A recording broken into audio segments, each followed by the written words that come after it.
Okay, we're live, looks like. Okay, so today I'm doing a short live on the eclipse that happened earlier today.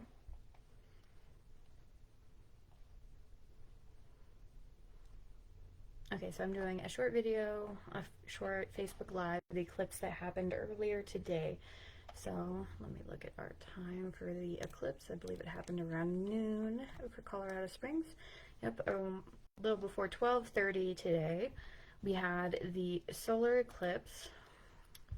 So I just wanted to talk about it, especially because like I've seen a lot of like things on Facebook and social media that's like fear the eclipse, don't do anything, don't do this, don't do that, it's bad energy and like everything's crazy and blah blah blah blah blah. Anyway, so here's the thing.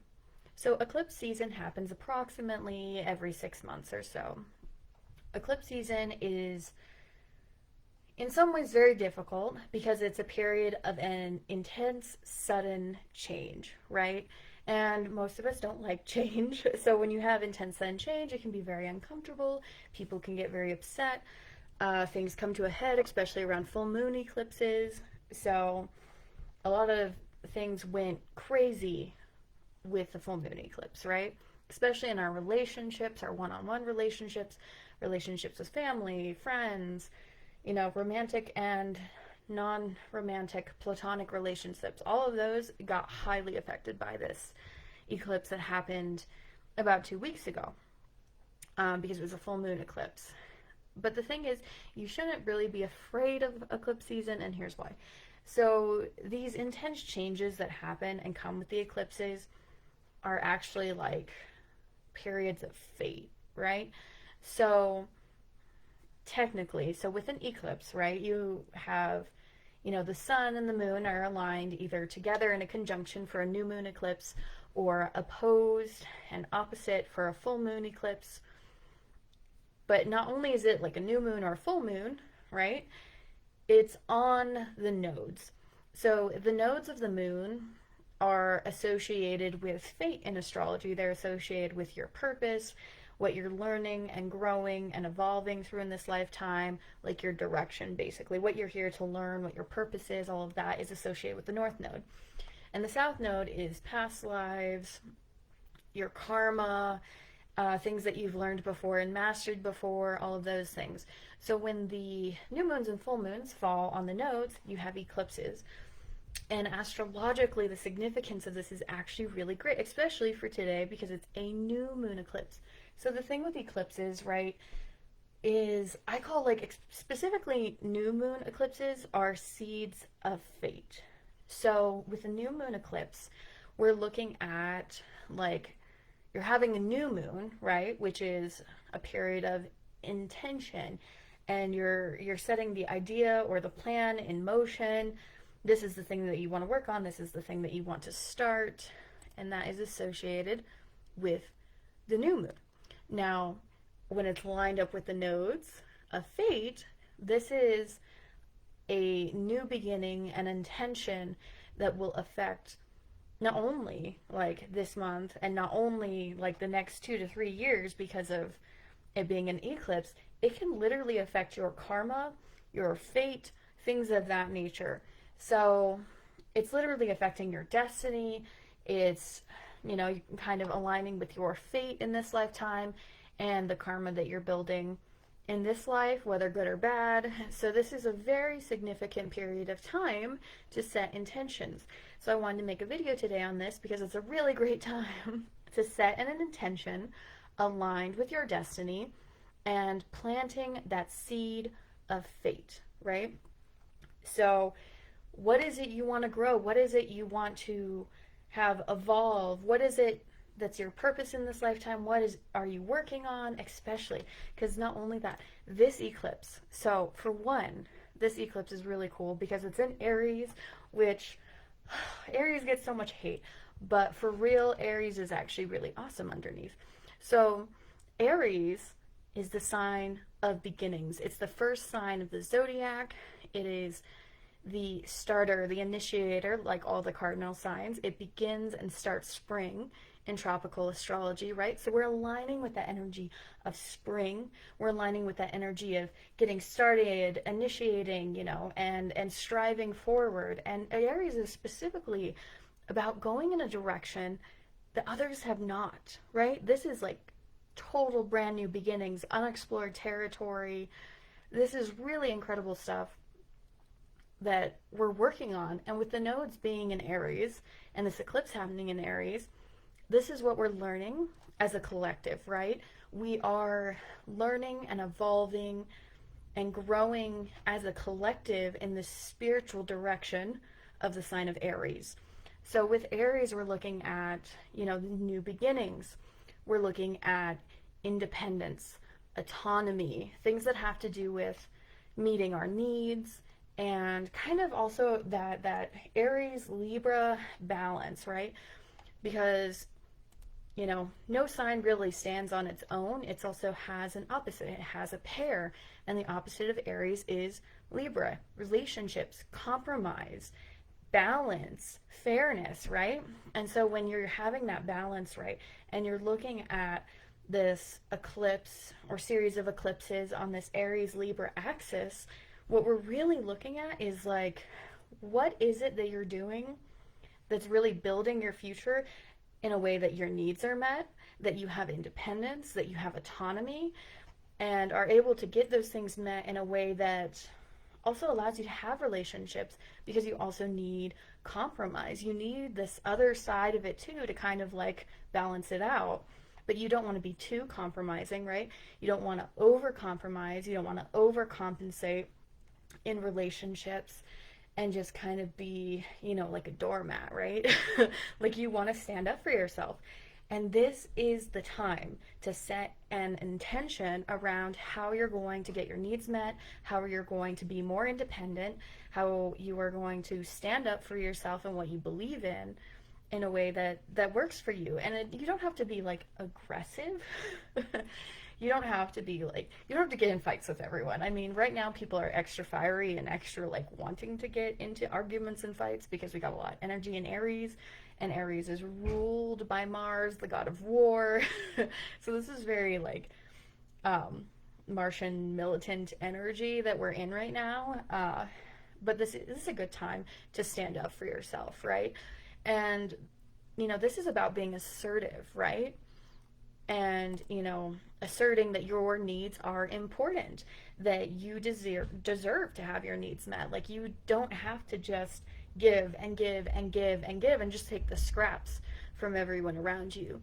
That's not the point of life, okay?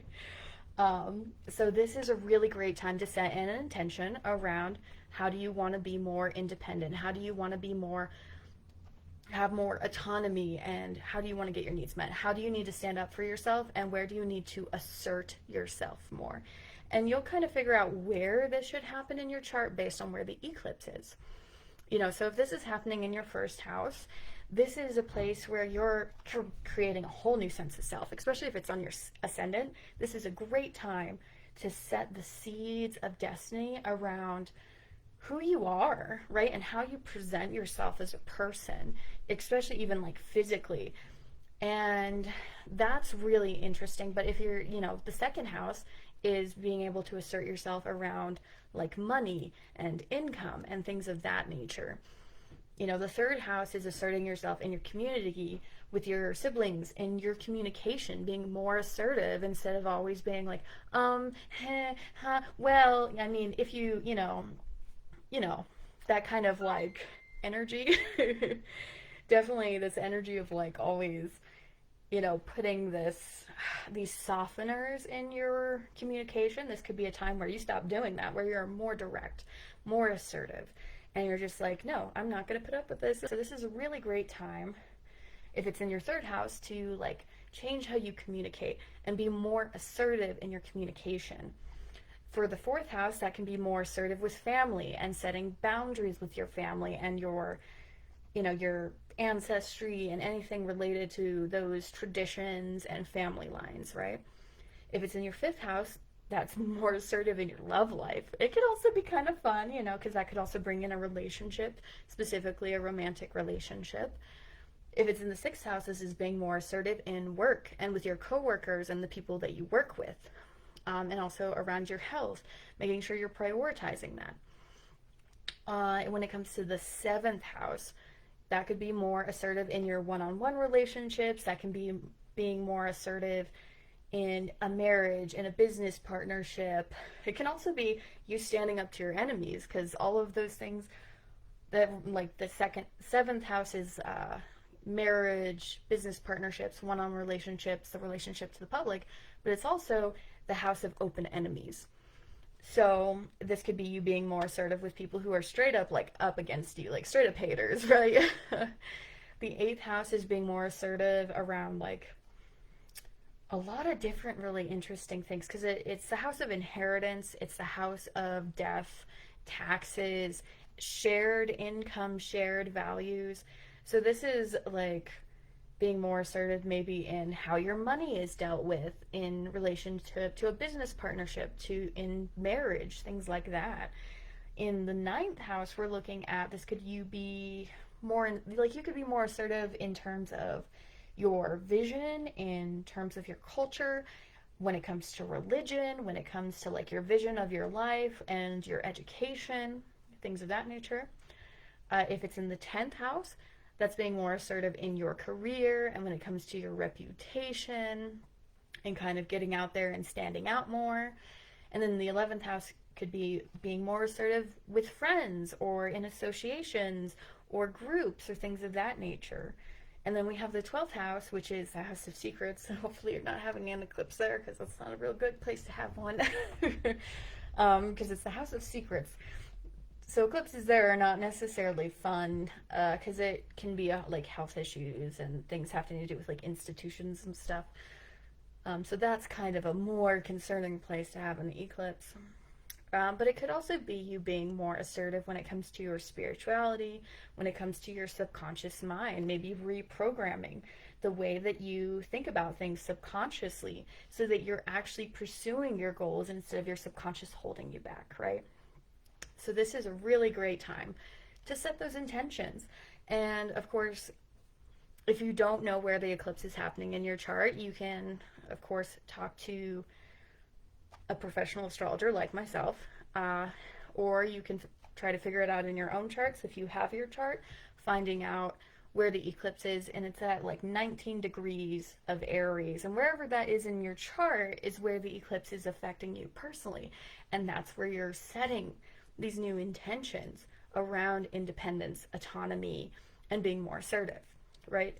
So the other really amazing thing with this eclipse that makes me so excited personally, it's conjunct Chiron, right?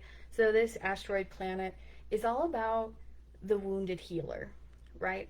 So this is how we heal ourselves. So this eclipse is a huge, huge opportunity to heal around our own sense of self, around our independence, autonomy, assertiveness, and being able to heal that part of ourselves that's telling us, you know, that we're not good enough or we don't deserve things. You know, it's healing that and being like, no, you deserve to have your needs met. You deserve to have a good life just like everyone else. And that's okay. Like, don't feel bad about it. So that's a huge thing, is that this is a period of healing. So setting an intention around healing is such a good thing to do at this time. And like, even though the eclipse happened around like 12:30 in Colorado Springs, we're still looking at, we're in that eclipse energy still. And in fact, we still even be in that energy technically tomorrow as well. So setting that intention today or tomorrow will still have that same effect, right? So my suggestion as an astrologer, of course, is to set an intention of where do you need to be more assertive? Where do you need to step into your power? And maybe even your ego a little bit, because like maybe you've been overgiving, overcompensating, you know, and this is a good time to be, where do I need to be more independent? Where do I need to take care of myself and make sure that my needs are met? As well as, how do I need to heal around my sense of independence and autonomy? You know, maybe it's you need to accept that you're deserving of good things and having your needs met. Or it could be the opposite. Maybe you're more on the aggressive side. Maybe you have more Aries energy and you need to learn to advocate for yourself in a way that's assertive, but not maybe as aggressive all the time, or that comes out just angry. So that could be something that's kind of something to focus on. Is like, how are you leaning into the Aries energy? Are you high vibration Aries, or are we low vibration Aries? Are we taking care of ourselves and doing good things? Or are we like having arguments and fighting endless battles for like no reason? Like, where are you on that? So setting an intention around healing, independence, autonomy, those are all really great. And this eclipse is also ruled by Mars, which is conjunct Saturn. So don't feel bad if it feels like things are kind of heavy, kind of limiting, kind of oppressive, because Mars, that rules Aries, is conjunct Saturn, and Saturn is very oppressive. It's like authority figures, police, government, reality, structure. So it's very heavy 3D energy, and it's sitting on top of Mars. And so it's making Mars not able to move as quickly and do what you need to do. So this is kind of suppressing our drive, right? Our drive, our ambition, our ability to get things done, which we're also during Mercury retrograde. So if you're experiencing delays, interruptions, technology acting weird, things not going well, trips going frazzily, and getting off course, and things just kind of being a little bit more difficult or irritating, it's because Mercury is retrograde. So travel and technology are likely to be kind of a little bit messed up at this time. So don't feel bad if you're a little frustrated. I think a lot of us are. There's a lot of energy in Aries, and I mean, between Mercury retrograde, which is just kind of making it harder to communicate, we're having to take more time, we're having to slow down, things aren't as fast. This is a real time of like reflection with Mercury on top of Saturn being on top of Mars, being like really limiting what we can do and what we can get done, and just very kind of oppressive in its own way, because it's kind of like putting the brakes on a lot of things for us right now. And that is difficult to deal with, but it's because what we're building right now, especially on this day, is all about the long term. What you do today will have a long-term effect on you for like the next 2 years, if not your actual like fate and destiny, like karmically, for like the foreseeable future, like even past this lifetime. So it's really important what you're doing today, and being accountable for your actions, making sure that you have good intentions, and that you're really seeing yourself clearly, that you're standing up for yourself, and like staying in that high vibration Aries as much as possible, because this is a time that we're building, right? And what's so cool too is that like, so Mars and Saturn are in Pisces, which is normally like really icky because like Mars and Saturn do not like being in Pisces, because it's so ambiguous and Mercury and just like messy and emotional, and Mars and Saturn do not like being in Pisces, especially because Pisces is water, and like Saturn also rules Aquarius, which is air. I mean, it rules Capricorn, which is earth, which helps a little bit. But Mars is a fire planet, right? And being in water, it doesn't really like that. However, with all the healing work we're doing, with the new moon eclipse conjunct Chiron and everything that's happening with that, what we're also building right now is like these spiritual structures. So whenever Saturn is in Pisces, it's actually like building and structuring and materializing and crystalling spiritual concepts, imagination, things that I tend to be kind of very out there and kind of woo woo, like all the spiritual stuff that like people are like, I don't know about that. I'm like, that's cool, but what can it do for me in my real life? That's Saturn in Pisces. It's like, how do I make this real? How do I put spiritual practices and spiritual ideas and my imagination into practical use, right? And so we're crystallizing the spiritual realm. And with Mars joining, right, and being conjunct Saturn in Pisces, we are taking active action in that direction as a collective. So, especially if you were born when Saturn was in Pisces, so we're talking about 1995. Like, I'm part of the Saturn in Pisces generation, and so this is like on my Saturn. So this is very much like if you were born in that time, which Saturn, gosh, it's in one sign for quite a long time. I can't remember the exact amount of time Saturn's in a sign, but it's like, I think it's like about 2 years. So we're talking like 1994 to 1996. Yeah, somewhere in there where Saturn is in Pisces. That specific group of people are meant to like crystallize these spiritual, emotional, subconscious, imaginative concept and pull them into reality, which is a very artistic, creative process. And with Mars there, we're getting this extra oomph, this extra action. And like with Mars and Saturn, even though it's really difficult because it's technically a negative aspect, because it's two malefics and they're coming together, is that Saturn is time and it builds over time. And with Mars being there, it's action and drive and ambition. So they're joining together to create this long-term effect of like long-term ambition and drive and action. And what happens when you do something for a very long time is you actually build something. You build houses, you build businesses. Like, this is really great energy if you're really wanting to build something, especially with the eclipse energy. And so, great time for like thinking about what you want to build and manifest, especially from the spiritual realms. So like tapping into your spirituality, connecting with God, spirit, the universe, whatever you believe in, to like manifest that into reality is such a huge, powerful thing that you can do for yourself, especially to like evolve as a soul right now.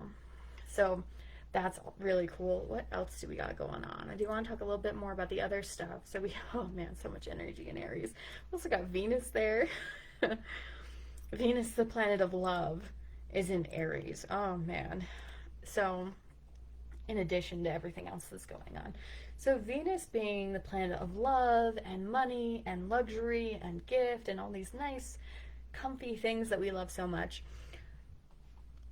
It's an Aries, so it's like, it's really valuing one, that ambition, drive, independence, like that's what we collectively value right now. And you will see that a lot, especially like in the US. There's a lot of us valuing even like hyper independence, where people are like so independent they don't need anyone else, and it's like a whole thing. We really promote that. And so we are kind of feeling that very heavily at this time, this like do it yourself, you know, get your needs met, you know, be independent, all this stuff is going to be really heavy in terms of the values for the next couple years for sure. But this is also a really good time to value being assertive and things of that nature, and this might be a time where people are more valuing being a little bit aggressive too. Like a little bit. Which is probably good. I've noticed with the US and Americans, a lot of people have this like issue with anger. And I don't mean that they're angry people, and more so like we repress our anger. Like it's a different type of angry person. It's the person that represses their anger until they explode. That seems to kind of be what happens a lot in America, because we do not have a healthy association with anger. We see anger as like a bad thing, that there's something wrong with this, that it's something that needs to be suppressed, that it's like animalistic and all these things. And anger has a place, right? Anger is the part of you that knows that you deserve to be treated well. And when you get angry, it's because you're being mistreated, usually. That's usually what it is. Like you're being disrespected, you're being threatened, your safety, your security, the things that you love are being threatened. That's why you get angry, right? And so anger is actually a healthy emotion. And we just spend so much time like suppressing it that it becomes unhealthy. So this is a time where people might reconnect with their anger and start to heal that, because anger is really needed when it comes to standing up for yourself. Because if you don't get angry, you don't stand up for yourself. If you don't get angry, you're not assertive about yourself. You're just like, well, I just don't want to do anything about it. You get too much in the Libra compromising energy if you don't ever get angry. And even if you're like suppressing it and it's deep under there, there's this deep burning rage, it's still there, but you're living in the Libra energy too much. And it's not healthy, for one. So you might see people like reclaiming their anger, going into their shadow and seeing this part of themselves that they thought was dangerous and violent and scary. I'm like, oh my God, you know, and this part of me is like so evil, you know. It's not evil, it just wants to protect you from other people. And you have to protect yourself from other people. Not everyone has good intentions for you, and learning that is, it's okay. It's okay to be angry, and it's okay to stand up for yourself, and it's okay to tell people no, and occasionally you need to tell people to fuck off. Like, for real. Like, if they are threatening your safety, if they are threatening your life, like, and your livelihood and your reputation, yeah, those people need to go. It's okay to stand up for yourself and be like, I am not participating in this. But that's something I've struggled with, is the anger thing, because I was always the mediator. I was always trying to be nice and sweet and be everyone's therapist and make everyone happy. At the end of the day, I became a very angry person because of it. And it's because I didn't know how to assert myself. You need to choose your battle. So, like, there are some people that are just not worth having a battle with, but then there are other times that you need to choose to have that battle, right? Like, if you love someone and you care about them, like, they should be worth fighting for. And you're going to have fights, you're going to have arguments in any relationship. Like, if you aren't fighting at some point, it's unhealthy. Because that means one or both of you is suppressing their needs and their emotions and their anger, and then that just leads to resentment. So it's important to choose those battles. Like, some battles are not worth fighting at all, and then some battles are, some of them are. But being able to see that balance on both sides, like, when do I need to assert myself? When do I need to get angry? When do I need to protect myself? When do I need to kind of act like a jerk, you know, because I'm dealing with a situation that calls for it? And when do I need to, you know, play nice and compromise and be nice and all of these things? Like, you got to balance it. And that's what the Aries Libra axis is about. So Aries is learning to assert themselves, independence, autonomy, and doing it in a way that's like doesn't upset everyone. That's kind of the lesson of Aries. And then Libra is the other side, is learning to balance and compromise and have fairness in your relationships and interactions. So that's why, like, a lot of Libras tend to be kind of unbalanced, is because your lesson is balance. That's what you're working on, not necessarily what you've mastered. So kind of people get confused, because they notice that a lot. And that's the thing, is you're learning to use the energy in a positive way, right? Any sign has a negative and positive attribute to it. And so, like, you want to be more on the positive, high vibration. Like, high vibration Libra is all about fairness and justice and keeping things balanced and beauty and relationships in a healthy way that's reciprocal, right? That's the lesson of Libra. That's the high vibration. So when it's in a good place, it's a beautiful energy. Like, it's the energy of fall when the leaves change, and that the beautiful, beautiful colors of fall is like the highest vibration of Libra, is that beauty, that sacredness, that balance.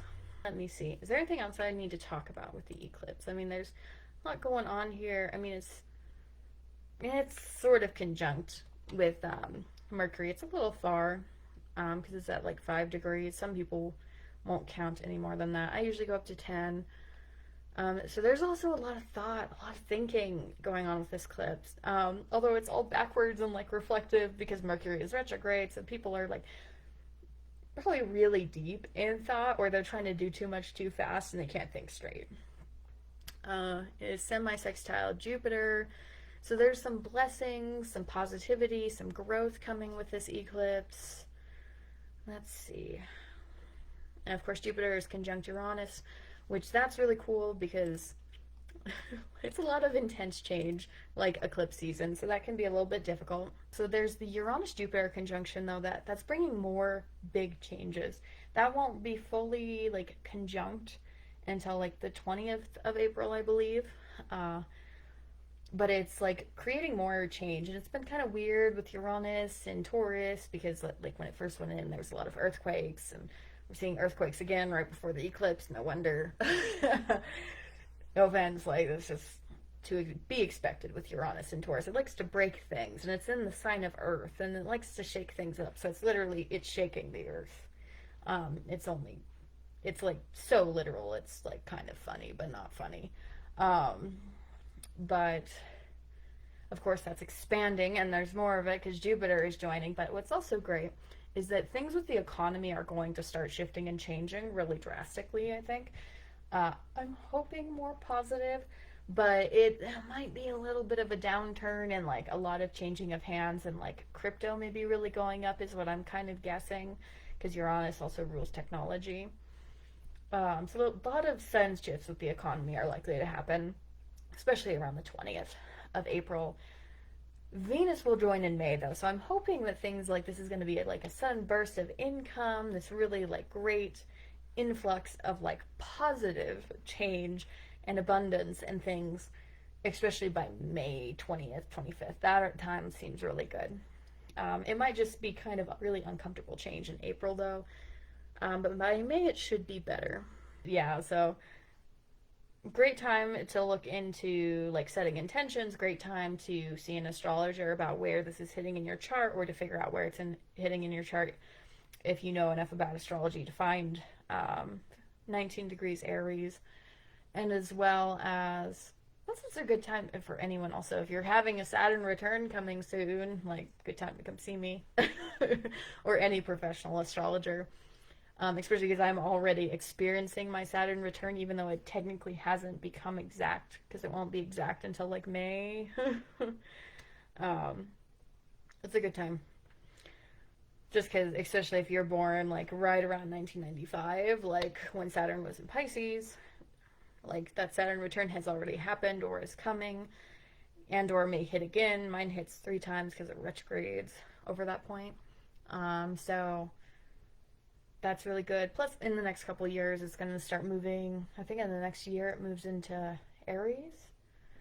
So anyone who was born after that, right? So like 1906 to like 1999-ish, around there, like your Saturn's probably in Aries. And so might be a good time to get a Saturn return reading to prepare for your Saturn return. I know someone specifically having their Saturn return when it's in Aries, and this eclipse is like really heavily affecting that. So if you have Saturn in Aries, this is a really great time to check in with an astrologer to prepare for your Saturn return, because this eclipse is probably affecting it really heavily already. So it's a good time to be thinking about it. Anything else? Also, this applies to people who are born, goodness, like that'd be 30 years before that. So we're talking in the 1960s. Born around that time, you're coming into your second Saturn return around this time. Especially, or if you're born around 1965, you're already having it, or you're close. Shortly after that, so in like 1966 to 1969, about there, you'll be coming into your Saturn return in the next couple of years.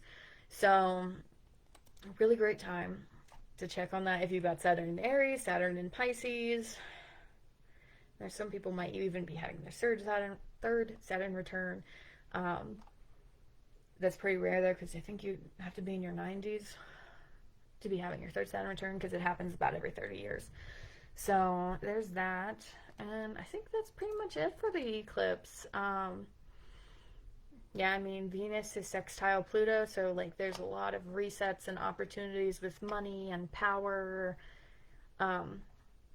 especially power with money, things like that.